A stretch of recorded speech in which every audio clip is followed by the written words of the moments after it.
China's presence in Africa has grown exponentially over the past 2 decades, transforming the continent's economic and geopolitical landscape.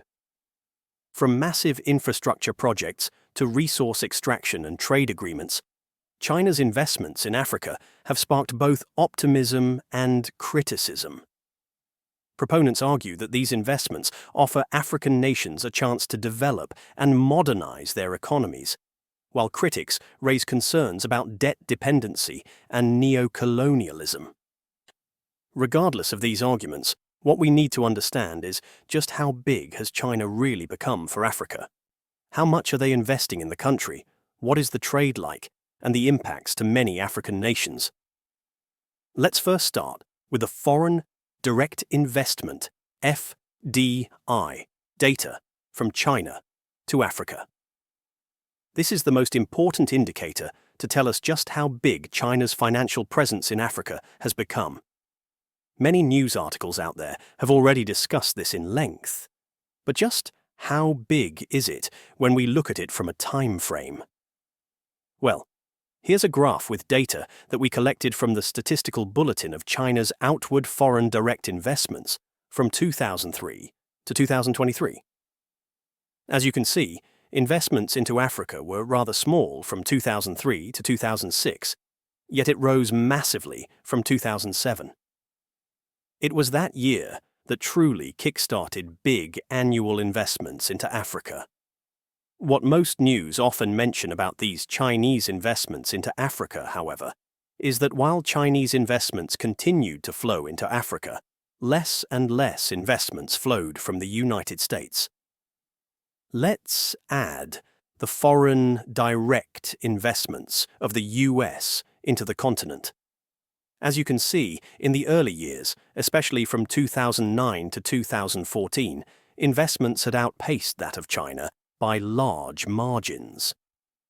But in recent years, from 2016 to 2021, investments were not only less than that of China, but were also negative. Or as what should be known is that there were outflows of investments instead of inflows. American investors were withdrawing more money from Africa than they were putting in. This is not necessarily bad, but a lot of observers said that this decline of US investments could create a missed opportunity for American firms to contribute to and benefit from Africa's economic growth. Africa, after all, is poised to become an economic powerhouse in the next century. But if you actually try to think about it, it does make more sense for China to invest heavily into Africa as compared to the United States. Why? Well, the answer is simple: natural resources. Africa is abundant in natural resources, from oil, minerals, and rare earth metals, which are necessary for China because it is the world's manufacturing hub. These resources are necessary for China to manufacture the goods it exports all across the world. Here's a graph on China's imports from Africa from 1992 to 2023, data that we collected from the UN Comtrade data, which, as you can see, has grown considerably fast, with the latest year available for 2023 showing imports of over $89 billion. But in all honesty, it's not really that big. China's imports for the entire year of 2023 was over $3.13 trillion. And imports of just $89 billion is a small drop in the bucket for them. But it is not the figure that really matters. It is what they import, which, as we mentioned earlier, is largely tied to natural resources. And that's a large part as to why Africa has become a source of Chinese investment. Let's put this into perspective. Here's a map of Africa, as you can see, and it is well known that China imports billions of oil from this continent. In 2021, Africa contributed 13% of China's crude oil imports. 8% were from Angola alone. While it's not a significant figure, it is very significant for Angola itself. In 2021, crude oil accounted for over 83% of the country's total exports. Moreover, here's a graph of Angola's total exports to China from 2011 to 2022, data from Comtrade. As you can see, these exports are massive, where in 2021, exports amounted to over $20.1 billion. Do mind that Angola isn't a large economy. Its GDP size, as published by the World Bank for 2021, was just $66 billion, which means that a huge portion of their economic size derives from this oil exports. Now, it's not just oil that matters here. It's also other minerals.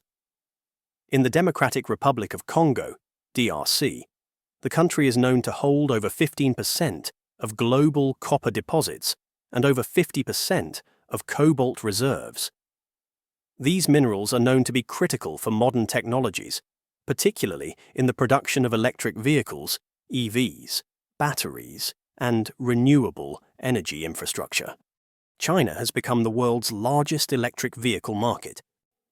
Data from the International Energy Agency shows that the number of new electric cars sold in China far surpasses that of the United States and European Union, with the latest year for 2023 showing new electric cars sold of over 8.1 million, which is also much more than both the US and EU combined. Furthermore, China has also emerged to become a global leader in electric vehicles, with their brands like Build Your Dreams, BYD, reportedly surpassing even American giant Tesla in many criteria. Put simply, the minerals essential for electric vehicles are necessary for China's electric vehicle dream. Hence, this country, the DRC, is vital for their goals. There are various news reports out there showing just how much China is investing in the DRC, especially in these critical minerals. These investments for mining facilities would then be exported back to China, using them to fuel their economic growth. Here's a table of the DRC's largest importers for 2021, which, as you can see, China emerges as the largest with over 41% of their total exports. This shows just how reliant the DRC is to Chinese money. After all, if China suddenly stops importing from the DRC, it would spell a huge disaster for their economy.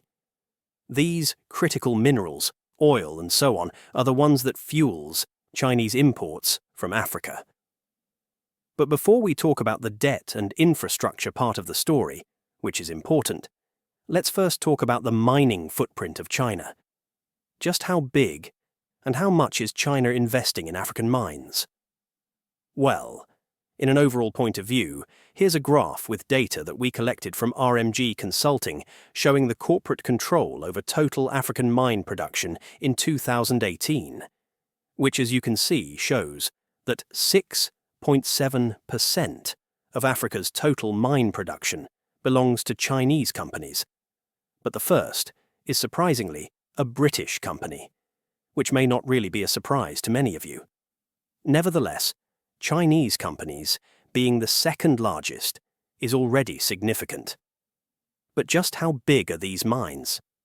Well, some of the largest include the Tenke Fungurume mine in the DRC. News reports stated that China Molybdenum had acquired controlling stakes from Freeport-McMoRan.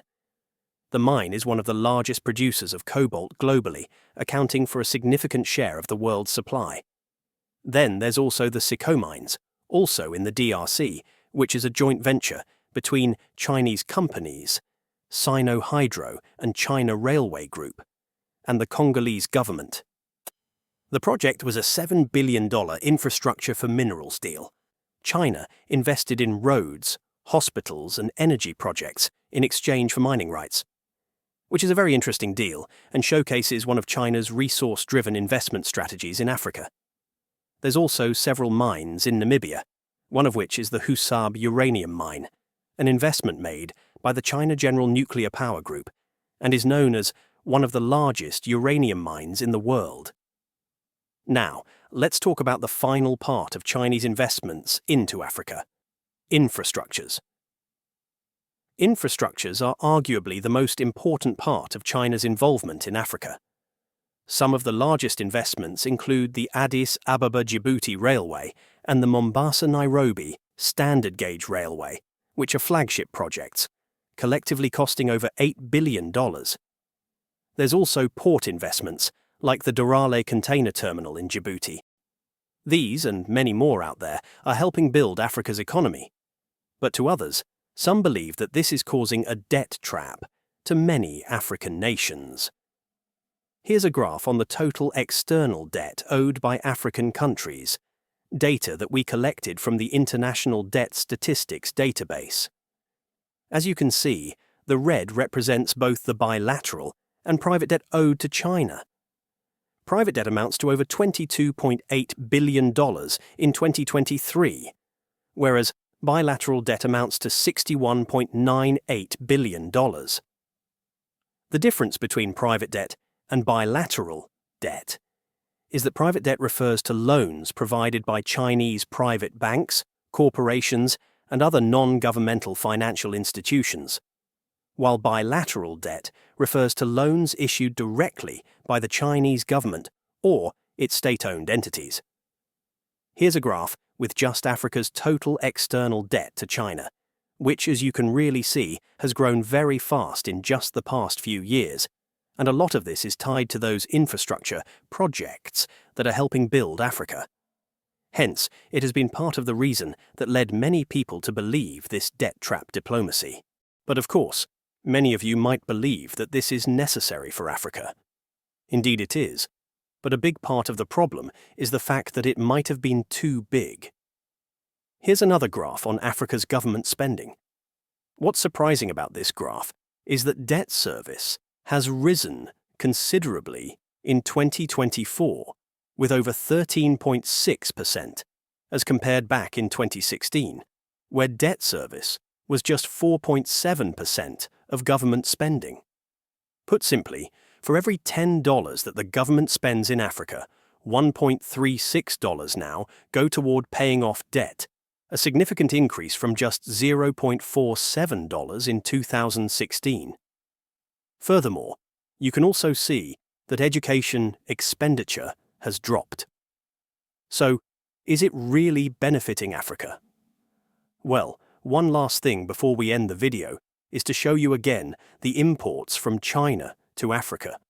But instead of just the imports, we add the exports from China to Africa. This can be seen both as good and bad. As you can see, Chinese exports to Africa far exceed that of their imports. In 2023, China's exports to Africa was over $172 billion, which is nearly double than their imports. The reason why this is good is because Africa may need these imports. These can be materials for their infrastructure development, for their technological development, or even affordable consumer products. But the bad part of this is that Africa may either run out of foreign dollars to buy Chinese products and put their economy at risk. This trade imbalance means Africa is spending more on Chinese goods than it earns from exports, creating a dependency problem. Over time, this can drain Africa's foreign reserves and hurt local industries, as cheap imports make it harder for African businesses to compete. But anyway, do let us know what you think. Thanks for watching.